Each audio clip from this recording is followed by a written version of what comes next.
Hi everybody and welcome to the very first video of my brand new YouTube channel. A spoiler-free look at Batman v Superman: Dawn of Justice. Now I saw the movie yesterday at the midnight screening here in the UK, and I gotta say, it was a good movie. It wasn't great, it didn't quite live up to Man of Steel, but it was a good movie nonetheless. The opening sequence, Zack Snyder's a very visual director anyway. He's not that great sometimes with story and dialogue, but the opening sequence was beautiful. We had a quick look at Batman, Bruce Wayne's history. It was something that we didn't have to spend a lot of time doing because we all know the origin of Batman. We all know the origin. So rather than having to go and take up a good 20, 30, 40 minutes of the film, we got a quick look in the opening sequence, which is perfect, just like what they did in the Incredible Hulk movie. Ben Affleck as Batman. The one thing that everybody was nervous about, and he killed it. Ben Affleck is probably the best Batman we have had on film. That guy is brutal and aggressive, and he hurts. You see Batman coming, you want to run the hell away. That guy is scary. And Jeremy Irons as Alfred. Jeremy Irons' Alfred was funny and snarky and sarcastic and everything that you'd want from an Alfred. His relationship with Bruce Wayne was, you could see that it had been there for a very, very long time. They are very comfortable with each other, and he just performed that perfectly.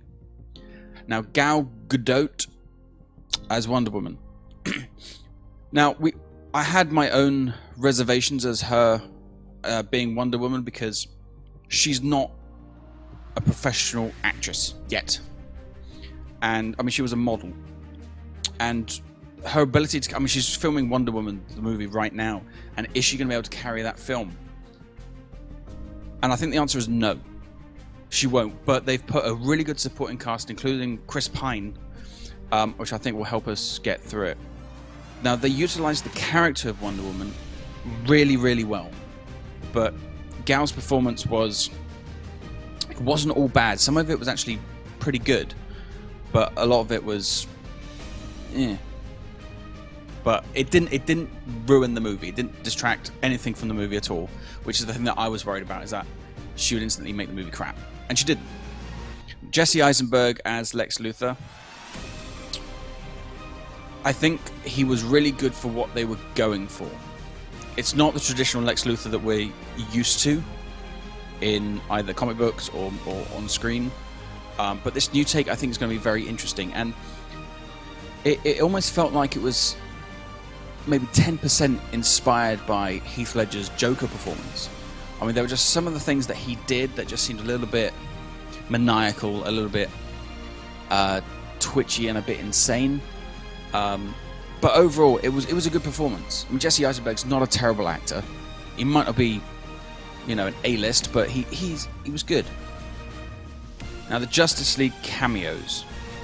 Now, we were all worried that this movie was going to get overloaded with people, and, you know, we weren't going to be able to, particularly, I mean, the amount that they needed to do for this movie was huge.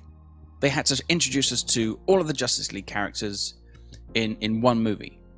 I mean, rather than Marvel, where they set everything up individually, and then we got a good idea of who everybody was and how they all fit together, they tried to cram everything into this one. However, the cameos and the way that they did that, I think, worked quite well. It didn't feel unnatural, and it was very small. The cameos lasted 30 seconds each. So, I mean, they are literally cameos, nothing more than that. Now, the one problem that I had with the movie, besides the dialogue was kind of meh, is that the editing of the movie was quite choppy and disorientating. Certainly in the second act, I wasn't really sure where I was going or what I was seeing, because it didn't flow very well.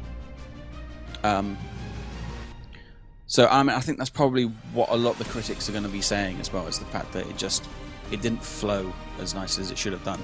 I mean, it was a huge task, this movie. This was a massive undertaking to fit, you know, basically what Marvel's done in the last 6-7 years into one movie to catch up.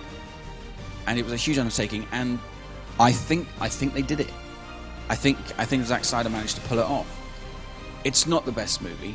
It's not as good as Man of Steel, but I am more than comfortable in the fact that the DC universe going forward is going to be good, and I'm obscenely pumped for a solo Batman movie, especially if Ben Affleck's going to be directing it, because that is going to be incredible. This is going to trump any Batman movie we've seen so far, maybe even The Dark Knight.